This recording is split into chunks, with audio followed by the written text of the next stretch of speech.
Packing for a cruise can be a bit daunting if you're unfamiliar with cruising or you're a first-time cruiser. Deciding what to pack for a cruise will ultimately depend on the length of your cruise, the ports on your itinerary, and the time of year that you're traveling. One of the biggest perks of cruising is that you only need to unpack your suitcase once, though. You can get comfortable in your cabin and not worry about repacking like you would on other multi-destination trips. And this is one reason why cruising is just so convenient. Regardless, there are some packing mistakes you absolutely don't want to make for your next cruise. Cruise lines have certain rules on what you can and can't bring on board.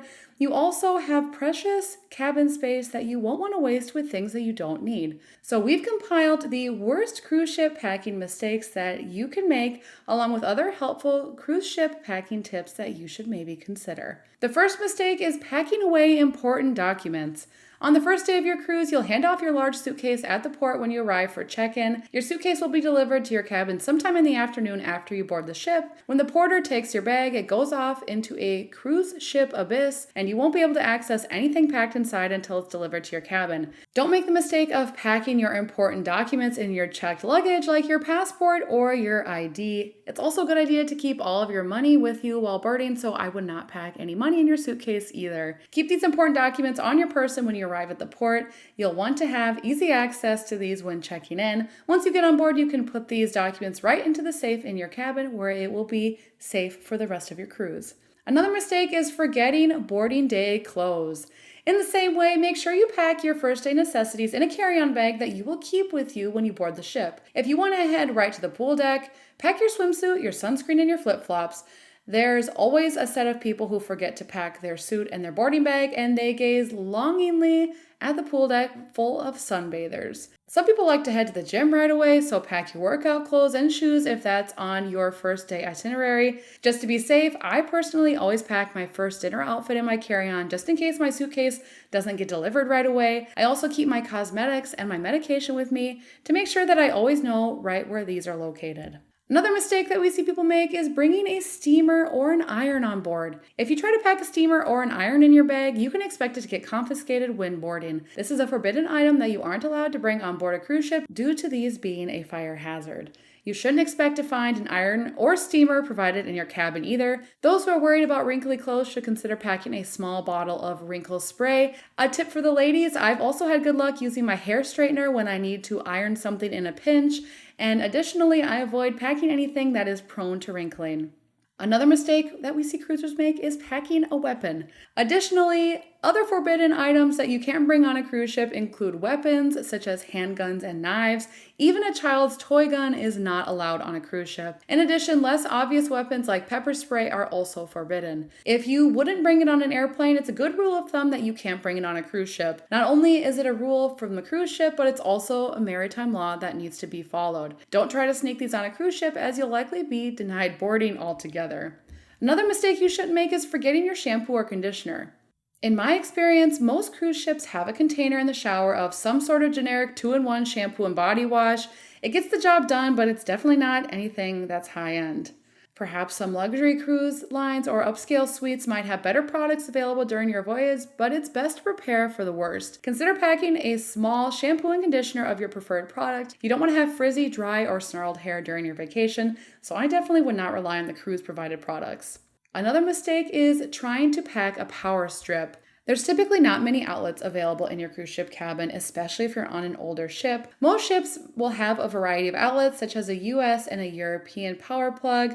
These are often located on the vanity, not necessarily by the beds, though. With technology requiring more charging among devices, it can seem like a great idea to bring a power strip or an extension cord for your cruise ship cabin, but don't make this mistake. If you try to bring an extension cord or a power strip on board, it will get confiscated while boarding and returned to you when disembarking at the end of the voyage. The only power extender that you should consider bringing is a non-surge protected one that is cruise ship approved. I usually bring my European converter that has 2 USB slots to take advantage of all the outlets in the cabin. Another mistake that we see is not unpacking your suitcase. Your cabin should have plenty of closet space and drawers for you to get comfortable during your sailing. Right when my suitcase is delivered, I usually spend like 20 minutes unpacking everything and utilizing the cabin space. My husband and I can easily fit 7 to 10 days worth of clothes in a cruise ship cabin. Because your cabin is likely very small, you'll want to use the space wisely though. Don't leave your clothes packed in the suitcase. This will take up so much space and make your room feel extremely cramped. Another mistake that you don't want to make is sneaking alcohol on board. Cruise lines have specific rules for how much alcohol you can bring on board, if any. In addition, most do not allow liquor or beer to be brought on board. It would be a shame to have expensive alcohol confiscated when boarding, so make sure you do your research before you pack anything. On the other hand, some cruise lines do have leniency. Some allow you to bring up to 2 bottles of wine or champagne per person on board to enjoy in your cabin. Typically, this is limited to 750 milliliter bottles, so don't try to bring those giant bottles from Costco on your cruise. Another mistake is using clunky luggage. In the same way, consider using smaller luggage or a collapsible duffel to utilize even more space in your cabin. Rolling duffels are perfect for cruising because they fit easily underneath the bed in your cabin to save space. Typically, older luggage seems to be just more clunky and it doesn't store as well. Consider bringing newer bags that are more lightweight or bags that easily stack within one another. Bringing a smaller suitcase will let you have more room in your cabin as well. Another mistake we see people make a lot is forgetting over-the-counter medicine. This is one of my biggest cruise packing tips. I always bring a small bag with over-the-counter medication with me on a cruise. While you can find over-the-counter meds on board, you will pay a very hefty price for this convenience. My small travel bag typically includes medication like ibuprofen, nighttime cold, daytime cold medicine, laxatives, motion sickness, and anti-diarrhea. I usually pack a few Band-Aids too and some electrolyte packets to stay hydrated. Being in the sun and traveling can make you dehydrated easily, and these packets travel well. Another mistake we see people make is not packing for the worst case weather. Of course, we all dream of sunshine and beautiful weather on our cruise. Reality is, even if you're sailing around the Caribbean, you might not be guaranteed perfect beach weather. Other destinations can bring about unexpected weather too, such as the United Kingdom or Alaska. You might expect cold, rainy weather in these ports, but weather these days has been very unpredictable. Always check the forecast before your cruise to be as informed as you can be. It's best though to bring, at a minimum, a travel-sized umbrella on your cruise. Depending on the itinerary, you might want to consider packing a versatile raincoat that can be worn in the event of rainy weather. I've cruised to Alaska a few times now. The first time to Alaska, I severely underpacked and I had to buy a heavier coat while I was there, which was expensive. The second time I cruised to Alaska, the weather was unusually warm, and the recent time I cruised to Alaska, it was cold and rainy. So essentially, prepare for a range of weather when you're cruising to destinations like Alaska, Norway, or Iceland, where the weather can vary. And our final mistake we see people make is the final night of packing. Just as your suitcase is delivered to your stateroom on the first day, you'll likely need to set out your suitcase in the hallway the night before your cruise ends. Once you've disembarked, you'll be reunited with your large luggage in the cruise terminal.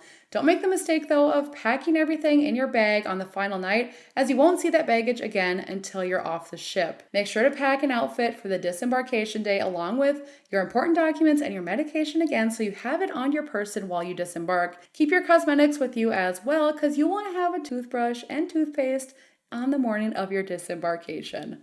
Okay, everybody, those are the biggest cruise ship packing mistakes that we see people make. Comment below if you have ever made any of these packing mistakes before or if you have tips that we missed. Thanks for tuning in today, everybody, and be sure and like and subscribe to Cruise Blogs so that you can be notified every time we have a new video. Until next time, happy cruising.